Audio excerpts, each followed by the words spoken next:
जो साईं बाबा की आत्मा थी, वो एक साधारण मुसलमान थे। वो तो फकीर थे, भीख मांग कर खाते थे। तो अपना खाना भी नहीं था उनके पास, तो वो घर घर भीख मांग के खाते थे।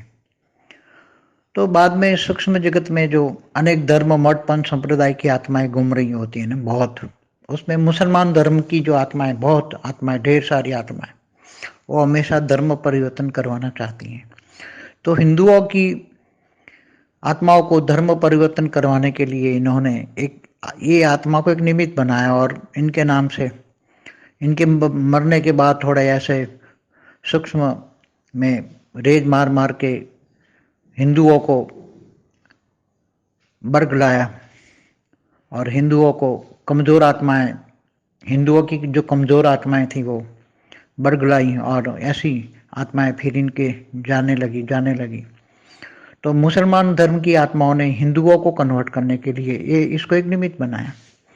ऐसी तरह एक सत्य साईं बाबा हुआ, वो भी थी तो ऐसे, भले हिंदू घर में जन्म लिया उसने, मगर थी मुसलमान की आत्मा, और मुसलमान वालों ने हिंदुओं को कन्वर्ट करा के बोला मैं भी वो साईं बाबा का अवतार हूँ, तो सत्य साईं बाबा हुआ। ऐसे जो हिंदू धर्मों को कन्वर्ट करने के लिए अनेक ऐसे षड्यंत्र रचे गए सूक्ष्म जगत में, बहुत सूक्ष्म जगत में बहुत षड्यंत्र रचे गए।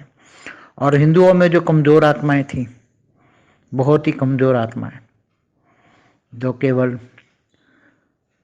विषय विकारी आत्माएं थी, ऐसी आत्माएं धन प्राप्ति के लिए चमत्कार के नाम पर झूठ बोला गया। इतना झूठ बोला गया है, सारे चमत्कार की बातें जो करते हैं वो सब बिल्कुल ही झूठ है, जीरो है।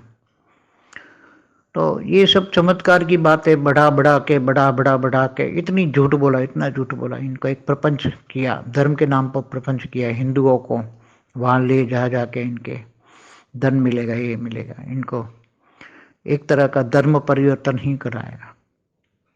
पर सत्य साईं बाबा के तो सारे ढोंग आज पकड़ रहे हैं लोग, मगर जो हल्की क्वालिटी की आत्मा है वो नहीं समझ पाते, इसलिए वहाँ भटक गए हैं लोग।